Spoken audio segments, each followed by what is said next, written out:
Time for our debrief of day 16. Got several important plot points to go over today.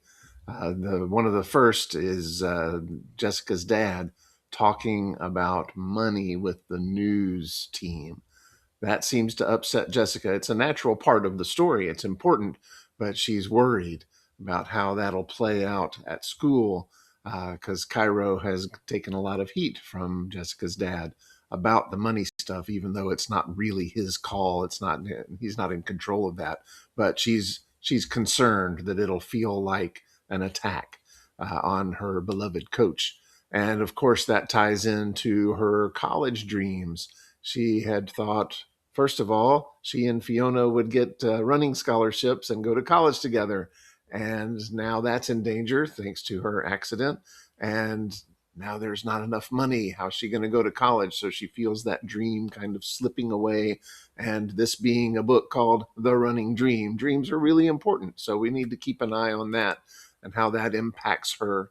In chapter 7, just focusing on language a little bit, we had some really neat symbolism as Jessica kind of reflects on the different seasons of life. That is an extended metaphor, a symbol that many people have used to think about how their lives go and how things change at different times. And I loved the part where she kind of realized that her mom blooms in the garden, another great kind of symbol slash metaphor.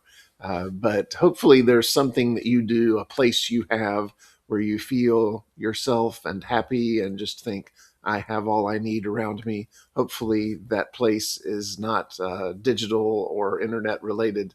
Everybody needs a place where they kind of feel that sense of zen, if you will. Um, Back to school, Gavin and Fiona joining Jessica in room 402. That had been kind of Jessica's thing with Rosa, and her other friends kind of join in on that. The fact that Gavin tailed along seems interesting, doesn't it? First, he's showing up at track meets, getting interested in running. I'm suspicious. And you notice he didn't even have a lunch. He skipped lunch, went to this place with no food, and you ask yourself why. I've only got one good explanation. It has something to do with being near Jessica. We'll see if that pans out, but guys don't skip lunch lightly, that's for sure. But notice that one little piece where Jessica gets defensive about Rosa being reduced to that girl with cerebral palsy. She doesn't like her being treated that way, and that's good advice for all of us. We should never reduce anyone to their category or status or something. We're all people first, and then we have our things we do and our issues in life. So never treat a person like a category. That's Jessica's 100% on track there. And then it kind of ends with Miss Rucker intercepting the note, and Jessica's worried that she's in trouble, but I suspect there's something more to that. I think our author has been setting us up with this unfeeling Miss Rucker.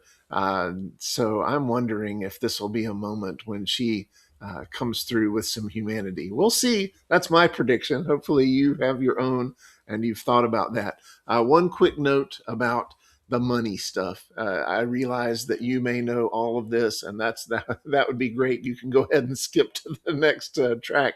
But in case you're not sure what all is going on here, there are personal finance classes that you're required to take in high school. But a lot of parents do protect us from all of this money stuff when we're younger. So just real quickly, when you start working, you earn money, right? And you pay taxes on your salary and your earnings, and you start building credit. We think of credit like I have a credit card or people will loan me money. That's the right idea. So everybody has a credit rating, and it's a number that represents how trustworthy the bank system thinks you are. And if you need to borrow money for something, say a car, a large purchase like a refrigerator, maybe, definitely a house, hardly anybody has enough money to pay for a house out of pocket. You need to ask for credit. which is a loan in most cases. And that's them trusting you with their money, and they want to see that you're trustworthy. And so that's why Jessica's dad was worried about his credit rating being hurt by not being able to pay bills. When the banks see that you don't pay your bills routinely, they think, this person is a bad risk. Your credit rating is lower. Okay. And probably the worst thing that can happen to your credit rating is bankruptcy. That's when you say, I've got too many bills, I can't pay them. And there's certain filings. That's not my area, but it is. It's something where you just say, I can't pay my bills, and there's all kinds of legal proceedings that go with it. That would be a terrible thing. It would be a long time before anybody was willing to loan you money. You would be a bad risk for many years. So just that whole idea of how money works and credit. A mortgage is a loan that's specific to a house. So Jessica's dad took out a second mortgage, an additional loan based on their house. So what that means is if you can't pay your loan payments, they can take your house. But most people who buy homes, they have to take out a mortgage, which is a home loan, in order to pay for it. Just wanted to make sure you understood what all that stuff was, because that makes those conversations mean a lot more. Uh, it is complicated. Adulting is not fun. Enjoy being young while you can, and we'll see you for our next time. Thanks.